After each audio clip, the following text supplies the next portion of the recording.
뉴욕으로 이제 이민 간 한 교포는 5년 동안 아내와 하루에 14시간씩 주말도 없이 부지런히 열심히 일을 했어요. 돈도 제법 벌어가지고 사람들은 성공했다고 칭찬했고 동네에서 회자가 되곤 했지만 가정은 엉망이 되고 말았어요. 고등학교 2학년 딸은 가출됐고 자신도 불면증에 걸리고 관절염으로 시달렸고요. 그러자 그가 번 돈을 서서히 까먹었어요. 결국은 교육도 망치고 자신의 건강도 망치고 병까지 얻어버렸다. 그럴 것이에요.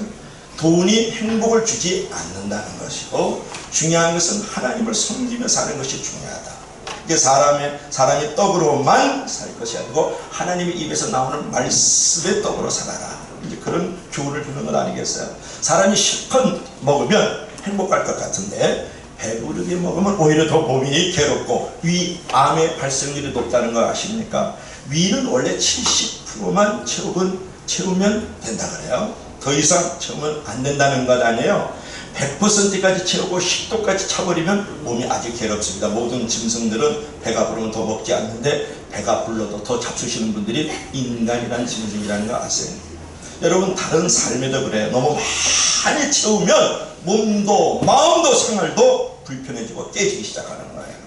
육신적인 일은 70% 정도만 채우고 만족하고 돈 때문에 일하지 말고 영생하도록 있는 양식을 위해서 일할 줄 알아야 된다는 거예요. 진짜 떡은 무엇이냐? 바로 주님을 믿는 것이 진짜 떡이에요. 그래서 세상의 떡으로만 배부르지 말고 생명의 떡으로 배부름을 당하게 주여러분을 간절히 부탁합니다. 그러니까 썩을 양식을 위하여 살지 말고 썩지 아니할 생명의 양식, 생명의 떡을 위하여 살라고 오늘 본문에서 교훈하고 있잖아요. 여러분 현대인들에게 가장 큰 영향력을 끼친 심리학자 가운데 아브라함 모슬로라는 사람이 있는데 그분이 이런 말을 했어요. 인간의 기본적이고 근본적인 필요는 육체적인 것이다. 그렇게 말을 했어요. 먹고 사는 것, 즉 생존을 위한 것이 가장 필요하다. 그렇게 말을 했어요. 예수님께서도 인간의 자기 생존을 위한 육체적인 필요를 결코 외면하지 않으셨어요. 그분도 인간에게 육체적인 필요가 얼마나 중요한지를 잘 아셨기 때문에 오늘 요한복음 6장에 보면 떡으로 인간들을 대접을 해요. 많은 사람들을. 그래서 요한복음 6장을 말해요. 떡장 이런 말을 해요. 떡이라는 말이 21번 이상이 나오는 것을 우리가 발견할 수가 있어요. 자, 베세다 들판에 말이죠. 해가 뉘어 지는데 이제 그 수많은 군중들의 뱃속에서 꼬르륵 이렇게 밥 달라는 소리가 들려요.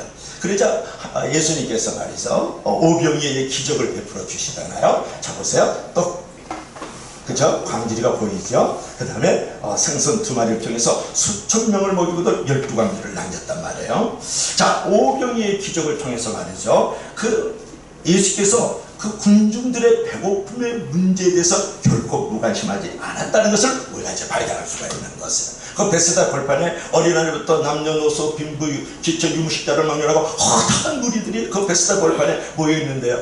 말하자면 한 2, 3만 명 되는 거예요. 5천 명을 먹이고도 12광줄이 담겼으니까 예수님께서는 이 사람들의 그 배고픔에, 그 굶주림에, 그 목마름에 결코 방관하지 않았다. 무관심하지 않았다는 말이에요. 그렇다면 예수님의 제자된 우리들도 지구촌의 그 빈곤에 대해서, 그 결핍에 대해서 우리도 무관심해서는 안 된다는 것을 우리가 교훈을 받을 수 있잖아요. 오늘날 이 지구촌에는 말이죠. 내가 잠을 자고 나서 다음날 아침 한 끼를 먹을 수 있을까라고 절대 빈곤에 시달린 사람이 10억 이상 된다는 거 여러분 아십니까? 내일 아침 눈을 뜨면 무엇을 먹고 살아야지, 무엇을 입고 살아야지 이렇게 생각하면서 눈을 뜨는 사람이 70억 인구 중에서 10억에서 한 20억 정도 된단 말이에요. 자, 그런 사람이 10억 있다는 사실, 우리는 이러한 빈곤에 대해서, 그죠? 그들의 굶주림, 그들의 목마름에 대해서 우리는 무관심해서는 안 되겠죠. 그리스도인들에게는 이런 문제를 책임져야 될 윤리적인 이제 의무가 있다는 거예요. 그들에게 답을 줘야 된다는 거예요. 그런데 제가 이번에 강의학교에 사진 한번 볼까요?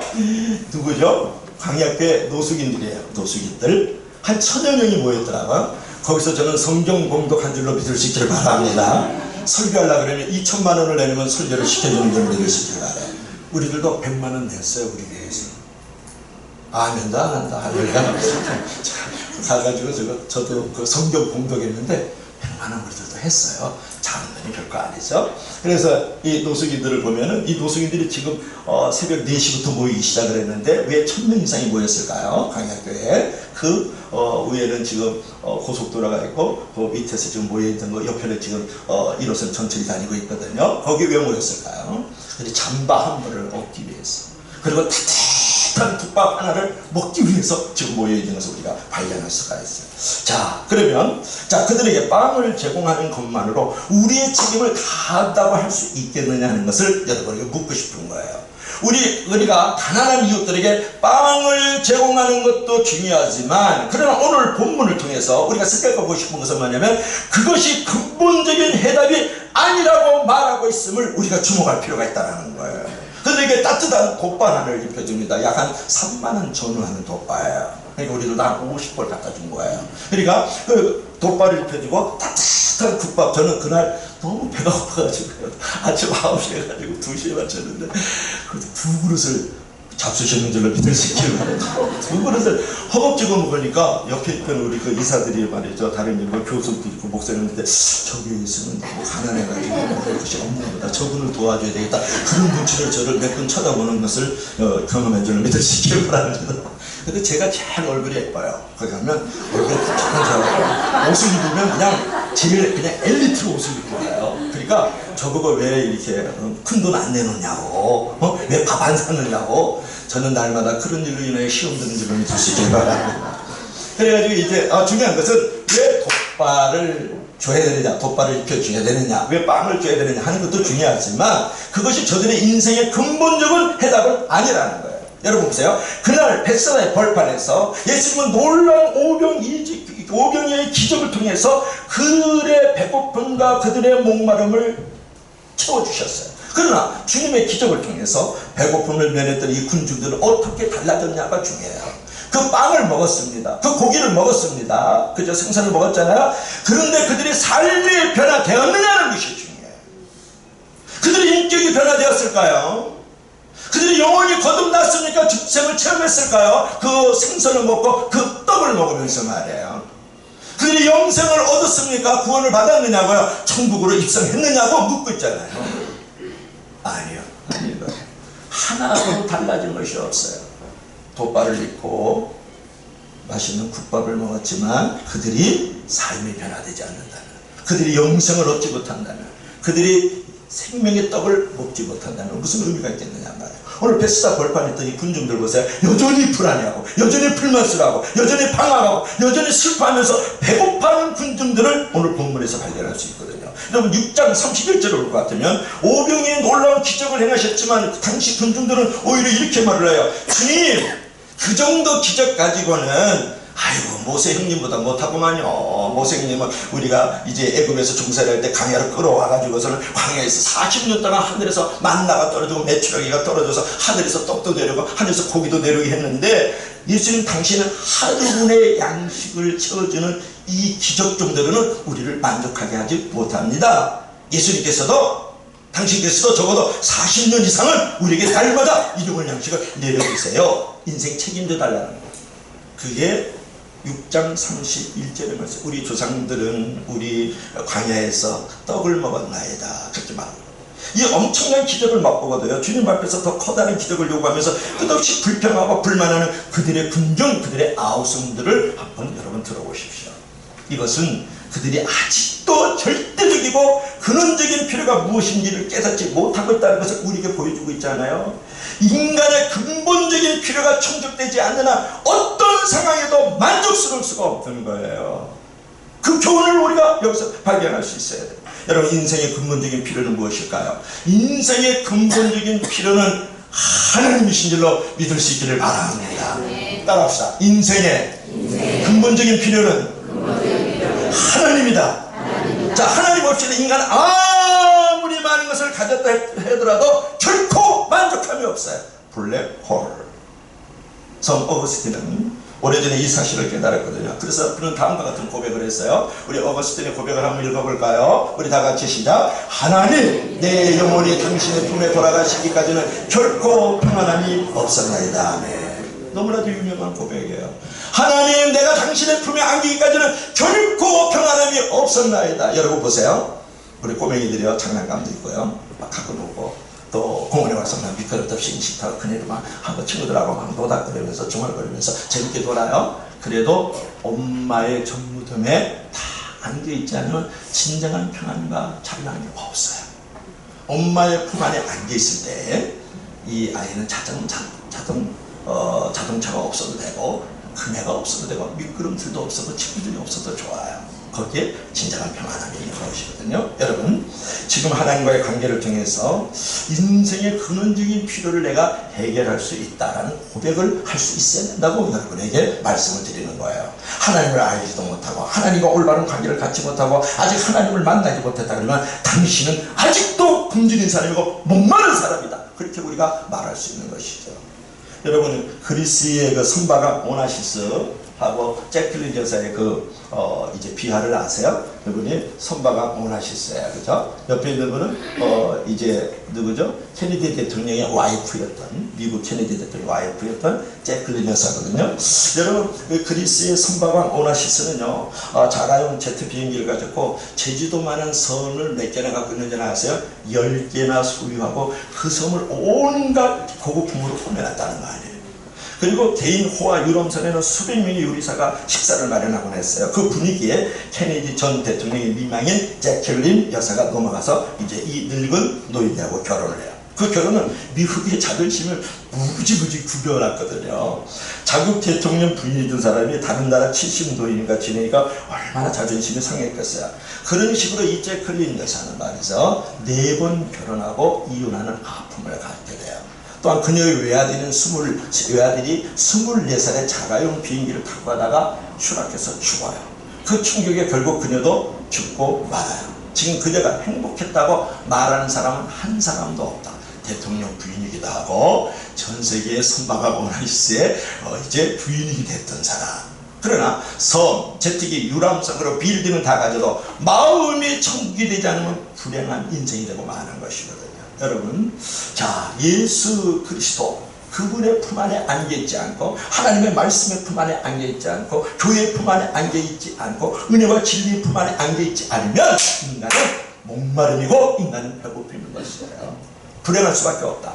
그래서 여러분이 잘 아는 그런 애와 가운데 하나는 뭐냐 그러면 어떤 청년이 막 뛰어가요. 너 왜 뛰어가냐 그랬더니 학교에 지금요 수업 시간이에요. 그래서 늦을까봐 뛰어가고 있어요. 그리고 그 다음에는 그리고 그 다음에 열심히 공부해서 내가 이제 성적을 올려가지고요 이제 많은 사람에게 칭찬을 받아야죠. 그리고 그 다음에는 내가 삼성이라든지 현대라든지 이런 데 들어가가지고 인류 기업에 들어가서 인류 사원이 돼. 그리고 그 다음에 예쁜 각시 만나가지고요 그래가지고 이제 여우 같은 마누라하고 토끼 같은 자식 쭉쭉 낳고서 살아야 되겠죠. 그리고 그 다음에는 그리고 그 다음에 인더스트 시집장가 보려고요 이제 살아야 되지 않겠어요. 그리고 그 다음에는 그랬더니 노년에 또 퇴직금 받아가지고 지난해로 이제 석양역 밑에서 이제 멋있는 여행을 즐겨야 되겠죠. 그리고 그 다음에는 그리고 답이 없다 그런 말이에요. 여러분이 삶의 이 궁극적인 문제, 영생의 문제, 인생의 마지막이라는 문제 앞에서 할 말이 없는 사람들, 이들에게는 오늘의 성취도 있고 성공도 있지만 의미가 없다는 사실을 여러분 아십니까? 이것이 중요한 것이에요. 영생의 문제, 이것이 당신의 근원적인 필요라는 사실을 알 수 있기를 주의 바라간절히 부탁합니다. 여러분 가장 인간에게 근본적인 필요의 대답이 있는데 그것은 무엇일까요? 우리 다 같이 인생의 가장 근본적인 필요 우리 다 같이 밑에 시작. 예수님은 하나님이시다. 자, 예수님께서는 본문에서 인간의 근본적인 문제에 대한 해결책을 지금 제시하고 있는데요. 자, 한번 보세요. 자, 35절 한번 보실까요? 35절 한번 보세요. 예수께서 이르시되 나는 생명의 떡이니 내게 오는 자는 결코 줄이지 아니할 터요 나를 믿는 자는 영원히 목마르지 아니하리라. 여기서 아주 중요한 기절이 있습니다. 예수께서 뭐라고 했습니까? 내가 생명의 떡이다 그랬어요. 자, 생명의 떡, 내가 생명의 떡이다 라고 말씀하면서 내게 오는 자 줄이지 아니하고 나를 믿는 자 목마르지 아니하리라 그랬어요. 여러분, 예수 그리스도에게 오는 자는 줄이지 아니할 것입니다. 예수 그리스도를 믿는 자는 목마르지 아니하리라. 즉 예수 그리스도께 와서 그분을 믿는 자에게는 인생의 굶주림도 없고 인생의 목마름도 없는 줄로 믿을 수 있기를 바랍니다. 아주 중요합니다. 그리고 이중부정을 써서 결코 줄이지 아니할 터요. 누구든지 한 사람도 예외 없이 예수 그리스도에게 와서 그분을 믿는 자들에게는 굶주림도 없고 목마름이 없다는 것을 강조하고 있는 우리 주님의 말씀을 여기서 우리가 발견할 수가 있는 것입니다. 여러분, 유명한 선언입니다. 내가 곧 생명의 떡이다. 여러분, 요한복음 전체에 나는 무엇이다, 에고 에이미, 헬라어로 그렇게 얘기를 하는데, 나는 무엇이다라는 말이 몇 가지가 나오면 7가지가 나오는 것이죠. 요한복음에만. 첫째로는 제가 미처 보내질 못했는데, 첫째로는 나는 생명의 떡이다. 요한복음 6장 35절. 나는 세상의 빛이다. 요한복음 8장 12절. 나는 양의 문이다. 양장은 뭐예요? 양장은 양장 옷이 아니고 요한복음 10장이 양의 장이에요. 목자장이에요. 10장 7절. 나는 선한 목자다. 그러니까 벌써 양이 나왔죠. 목자가 나왔죠. 그럼 요한복음 10장 11절. 나는 부활요 생명이다. 요한복음 11장 25절. 11장이 부활장이에요. 자, 나는 진리요 생명이다. 나는 또 들어갔죠. 그는 몇 장이에요? 지난주에 했잖아. 14장 6절. 그 다음에 나는 참 포도나무요. 포도나무 장은 몇 장이에요? 안성 권사님? 요한복음 15장 1절 9절. 여러분, 요한복음 보면 나는 무엇이다, 에고 에이미를 가르쳐주고 있는데, 나는 생명의 떡이요, 나는 세상의 빛이요, 나는 양의 문이요, 나는 선한 목자요, 나는 부활이요 생명이요, 나는 길이요 진리요 생명이요, 나는 참 포도나무다, 이렇게 말씀했어요. 여기서 나는 내가 라는 말을 썼을 때 이것은 그냥 우리의 나를 말하는 게 아니라 하나님입니다, 그런 말이에요.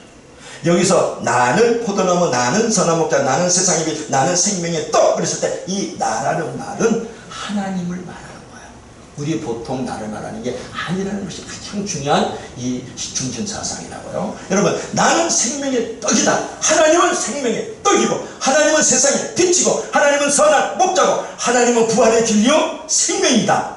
믿으시고 다 같이 아멘.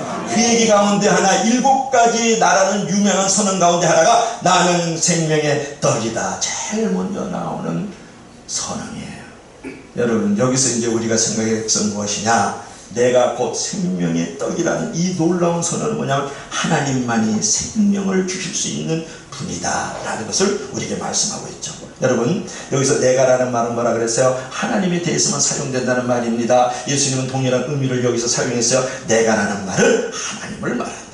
그런데 왜 그리스도가 인생의 문제에 대한 해답이냐, 그런 말인 것이 중요하잖아요. 그분이 하나님이시기 때문에, 예수 그리스도가 하나님이시기 때문에 우리 인생의 문제에 대한 해답인 줄로 믿을 수 있기를 바랍니다. 그분은 나를 창조하신 분이고 나를 지으신 분입니다. 나의 섭리자시고 구원자시고 구속자십니다. 그분은 나를 인도하시고 보호하시고 나를 건져주시는 하나님인 줄로 믿을 수 있기를 바랍니다. 할렐루야. 그래서 그분이 나의 해답인 거예요. 우리가 예수를 믿는다 그럽니다. 우리가 예수를 영접한다 그럴 때 여러분 그걸 작게 보면 안 돼요. 가소평가하면 안 돼요. 그거는 뭐냐면 예수 그리스도가 내 안에 있다는 걸 바꾸고 말하면 하나님이 내 안에 있다는 거예요. 엄청난 위대한 특권과 영광이 내 안에 있는 줄로 믿을 수 있기를 바랍니다. 여러분, 하늘과 땅을 창조하신 그 하나님이 내 안에 있단 말이에요. 그 하나님이 나의 하나님이시라면 무슨 부족함이 있겠느냐, 그런 아무것도 갖고 있지 않아도 엄마의 그 전부담에 잘 안겨있는 그 어린 나이에 그 놀라운 부족함이 없는 모습을 우리가 발견할 수 있잖아요. 여러분, 예수님 자신의 해답에 중요한 것은 우리의 진정한 필요는 예수님이 나에게, 우리에게 주시는 그 무엇이 아니라 바로 예수님 자신이라는 것을 알아야 돼요. 다시 한번 할까요? 어렵나요? 우리의 진정한 필요는 예수님이 우리에게 주시는 그 무엇이 아니라 예수님 자체가 되어야 된다, 그런 말이에요. 예수님이 주시는 돈, 명예, 권력, 섹스 또는 건강, 자녀, 부여, 재물 이런 것에서만 관심이 있다 그러면 당신은 궁극적인 필요를 찾지 못하고 있는 거예요. 붙들 줄 알았다고요. 예수님 당신 그 자체를 붙들어야만 예수님 주신 그 무엇의 관심보다도 예수님 당신 자체에 관심 있을 때 우리의 인생의 모든 필요를 채워주는 줄로 믿을 수 있기를 바랍니다. 오늘 현대인의 신앙생활하고 교회생활하는 사람들 가운데 예수님의 그 무엇에 관심 있는 사람이 많아요. 돈, 뭐 여자 또는 뭐 재물, 부여, 건강, 자녀 뭐 이런 것에 그 무엇에 관심이 많고 예수님 자체에 대해서는 전혀 관심이 없어요. 그러면 당신은 목말라요. 당신은 배고프다고요. 여러분 탕자 아시죠? 전전주일에 탕자의 비유를 했었는데 탕자가 아버지를 떠날 때 그의 필요가 무엇이었어요? 아버지!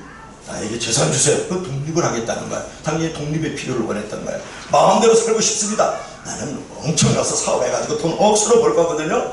이제 그런 필요를 생각했어요. 여행도 하고 싶고요. 멋진 아가씨 앞에 잠기고 말이죠. 놀러도 다니고 싶어요. 이제 아버지 밑에서 날마다 축 치고 이렇게 노예적인 삶을 살고 싶지 않아? 그랬어요. 그 아들의 필요를 알죠. 근데 우리가 다 알지만 그 많은 필요를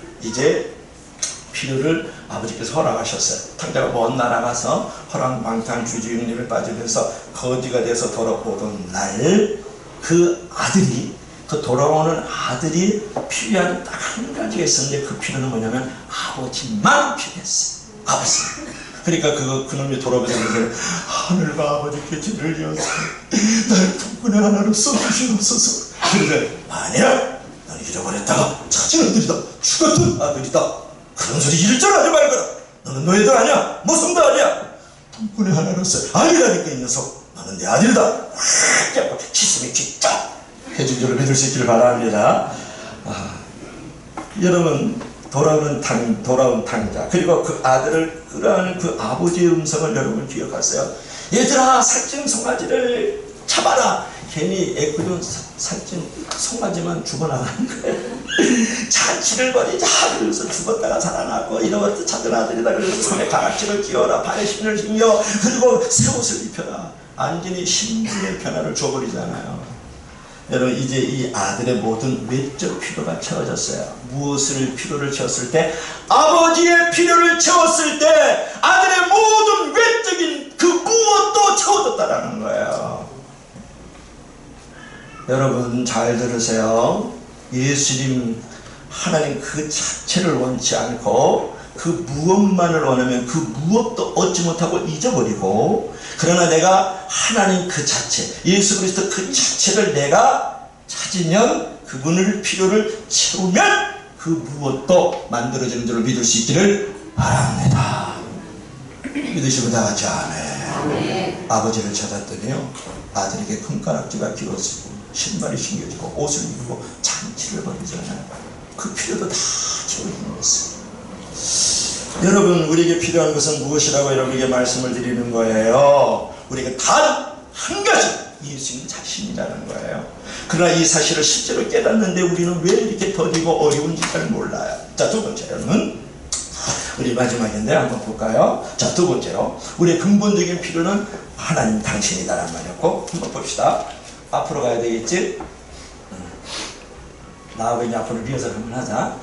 그 다음, 자, 두 번째 시작. 예수님 안에 영원한 만족이 있다. 인간에게 가장 근본적인 필요는 뭐예요? 시작. 예수님 안에 영원한 만족이 있다. 자, 예수께서 가르칠 때 내가 생명이 떡이니 내게 온 자는 결코 줄이지 아니할 터요 나를 믿는 자는 영원히 목마르지 아니하리라. 여기서 중요한 것은 오는 자, 믿는 자는 동일인을 말하는 거야. 와서 예수 그리스도를 믿으면 당신은 절대로 굶주림이 없다는 것 아니에요?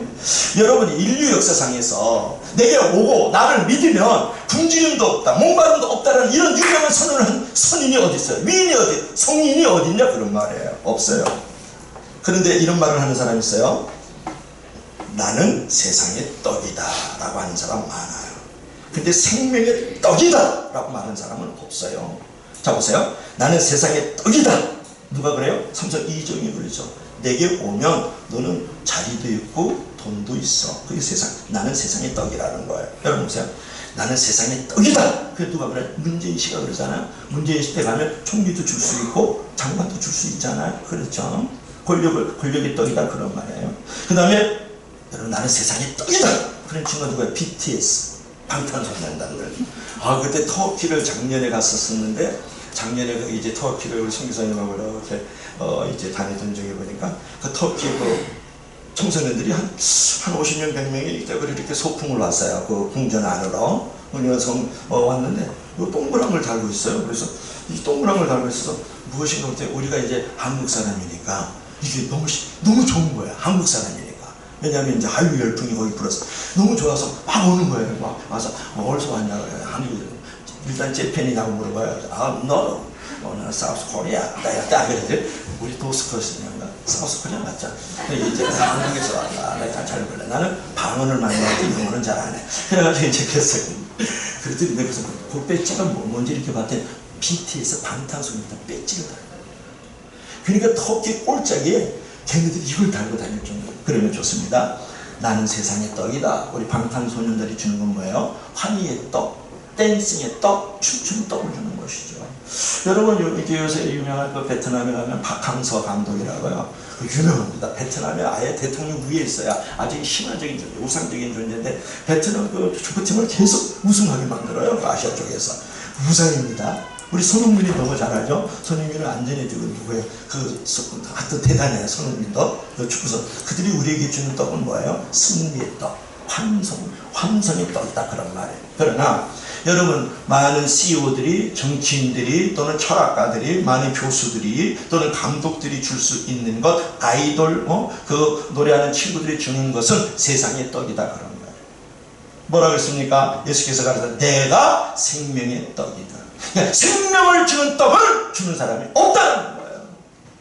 세상의 떡을 주면서도 정작 생명을 주는 떡을 주는 사람은 예수 그리스도 한 분밖에 없는 줄을 믿을 수 있기를 바랍니다. 내게 오는 자 나를 믿는 자 영원히 목마르지 아니하리라. 아니 예수를 믿으면 정말 그렇게 될 수 있을까요? 이것이 바로 당신의 간증이 되어야 된다는 거예요. 예수 그리스도께 오면 세상의 떡을 안 먹어도 이 생명의 떡을 먹음으로 말미암아 영원히 목마르지 않아요. 영원히 배고프지 않다고요. 이런 간증을 할 줄 알아요.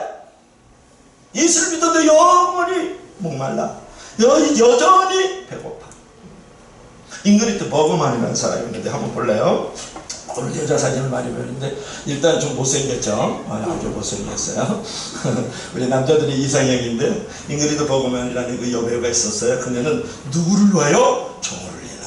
그 다음에 제8복음 또는 가스 등으로 유명해졌는데 그녀가 출연한 영화는 그녀의 연기 때문에 언제나 최고의 평가를 받았어요. 그녀는 원래 스웨덴 출신으로서 유럽을 풍미하다 내가 더 크게 명성을 얻고 지도 얻고 돈도 벌고 내가 큰 인물 돼야지 그러면서 어디를 가냐 그러면 이제 할리우드 미국으로 떠났죠. 이 영화에 출연해 아카데미상도 많이 받았고 아마도 그 많은 명배우는 드물다. 잉그리드 버그만. 그런데 그 명배우가 성공의 정점에서 이런 말을 했다는 거 아세요? 헐리우드여 실버 스크린이여 이렇게 황량한가 이렇게 허무한가. 여러분들은 이제 참 여러분하고 소통이 잘 안 되는 게 있는데 뭐냐 그러면 그 무대 꼭대기 안 올라가 봐서 자리에 안면이 잘 안 되고 그리고 돈을 1억 이상 현금을 가져본 적이 전혀 없잖아요. 그러니까 돈 얘기해도 잘 안 돼요. 그죠? 근데 그녀는 이제 남편과 딸을 버리고 유명한 영화 감독과 결혼을 했어요. 얼마 못 가서 또 파경을 맞이해요. 그런데 여러 남자와 또 결혼을 해요.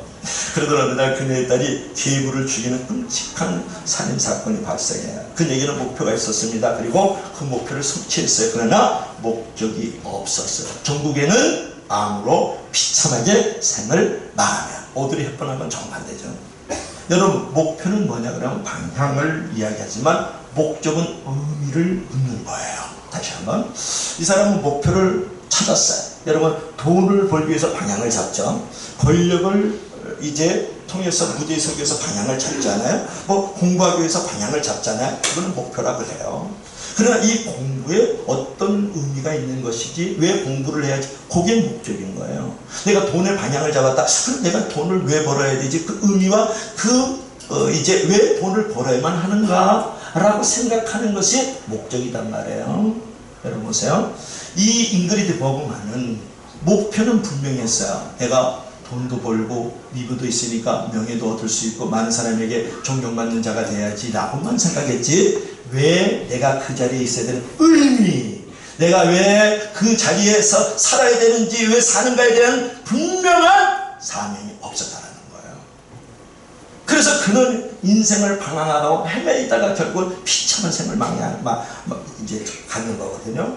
여러분 예수 그리스도 안에 있을 때 이게 우리는 목적이 있는 줄로 믿을 수 있기를 바랍니다. 그러니까 예수 그리스도 안에 있을 때 우리는 왜 살아야 되는지 의미가 있는 거예요. 나는 예수 그리스도 안에 있을 때에 나는 왜 살아야 되는가에 대한 분명한 답을 갖고 있는 것이요. 여러분이 깨닫든지 못 깨닫든지. 여러분 인생의 목마름을 어떻게 해결할 수 있어요? 영혼의 목마름은 그 영혼을 창조하신 하나님의 품 안으로 가야 되고 진리 안으로 가야 되고 성령 안에 가야 되고 말씀 안에 가야 되고 하나님의 은혜와 진리 가운데 거해야 되는 줄로 믿을 수 있기를 바랍니다. 우리 모두는 하나님 내 품 안에서만 행복하고 자유롭고 평안하게 살 수 있는 그런 존재로 우리는 지음을 받았어요. 세상에 떡을 먹고 절대로 여러분 영혼이 배부르지 않아요. 생명을 떡을 먹을 때 영혼이 배부른 줄로 믿을 수 있기를 바랍니다. 그래서 우리가 이제 예수를 믿기는 하지만 우리가 저와 여러분들이 다 고민하는 것은 뭐냐면 아직도 많은 문제들이 산적이 있다는 거예요. 크고 작은 수많은 필요들이 우리에게 눈에 보이잖아요. 뭐 직장에서는 사업이라든지 결혼의 문제라든지 재물이라든지 성공이라든지 성취 등 수많은 문제들이 우리 가운데 있어 우리가 아직도 배고프고 아직도 굶주림이 있어요. 목마름이 있잖아요. 그렇죠? 그러면 사람의 욕심이라는 게 아니었거든요. 강물은 다 바다로 흐르되 바다를 채우지 못한 것 같이 눈은 보아도 족함이 없고 귀는 들어도 이제 차지 않는 것이거든요. 자, 말을 타면 종을 부리고 싶고요. 앉으면 눕고 싶잖아요. 자전거 한 대만 있으면 좋겠다고 소원하던 사람이 자전거 막상 타면 자가용 눈앞에 번떡번떡거리고요. 그 다음에 내가 조그만 그냥 단칸방이라도 좋으니 내 집만 있으면 좋겠다. 단칸방에 들어갔더니 바로 단칸방 창문으로 보이는 20평, 30평, 50평짜리 아파트만 보이잖아요. 이게요. 욕심이라는 승용차의 브레이크가 없다라는 유명한 말이 있어요. 한번 따라할래요? 욕심이라는 참 큰 소리를 해요. 욕심이라는 승용차에는 브레이크가 없다. 그러니까 우리는 아직도 목마르고 아직도 굶주림이 있어요. 저도 있고 여러분들도 있죠. 그런데 우리는 이런 고백을 할 수 있어야 돼요. 나는 결코 목마르지 않습니다. 나는 배고프지 않습니다. 왜? 주님이 나와 함께 하시기 때문입니다. 이런 고백을 해야 돼요. 그럼 한번 보세요.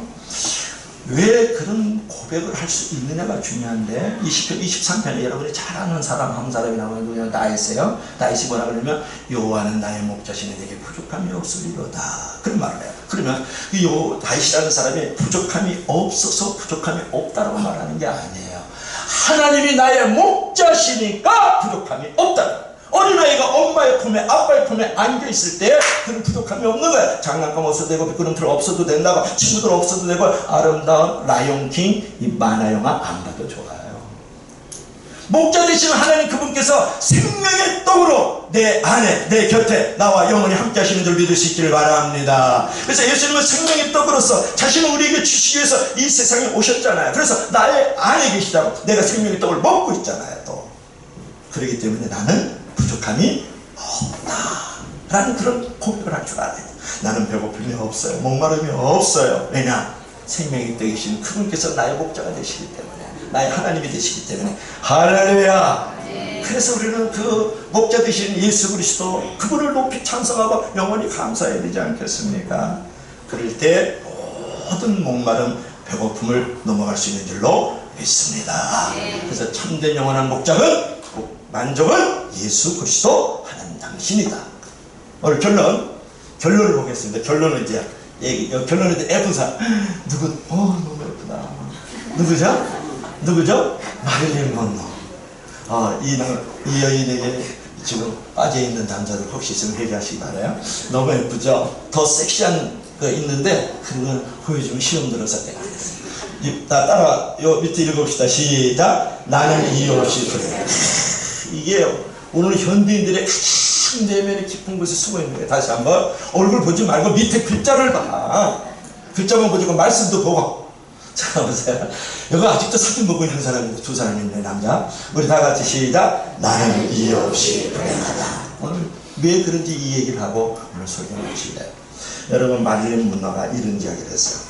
나는 한 여성이 가질 수 있는 모든 것을 다 가졌다. 나는 젊습니다. 나는 아름답습니다. 나는 돈이 많습니다. 나는 사랑에 굶주리지 않았습니다. 하루에도 수백 통의 펜데이터를 받고 있어요. 나는 건강합니다. 부족한 것이 아무것도 없습니다.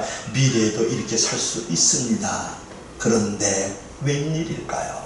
이게 중요해요. 그런데 웬일일까요? 나는 이렇게도 공하고 이렇게도 불행합니다. 이유 없는 반항이라는 말도 있지만 나는 이유 없이 불행합니다. 행복을 찾고 또 찾았지만 안전한 행복을 잡았다고 생각하는 그 순간에 행복은 살짝 지나갑니다. 무지개처럼 지나갑니다. 붙여보면 현실이 아닙니다. 머리처럼 새어나갑니다. 그것은 환상이고 환영이었습니다. 여러분, 마리는 문노가 나는 이유 없이 불행하다고 왜 그런 고백을 하는 거예요? 왜 허무하고 인생을 환영이라고 환상이라고 말을 하는 거예요? 세상에 떡을 먹었기 때문에. 예수 그리스도 그분의 생명의 떡을 먹으면 모든 허무와 무의미에서 해답을 찾는 줄로 믿을 수 있기를 바랍니다. 예수 그리스도 그분의 생명의 떡을 우리가 먹으면 나의 목마름과 분주림을 근본적으로 해결할 수 있는 줄로 믿을 수 있기를 바랍니다. 인생의 영원한 해답, 영원한 해결은 예수 그리스도 그분의 생명의 떡을 먹을 때인 줄로 믿을 수 있기를 바랍니다. 자, 우리 다 같이 일어나시겠습니다.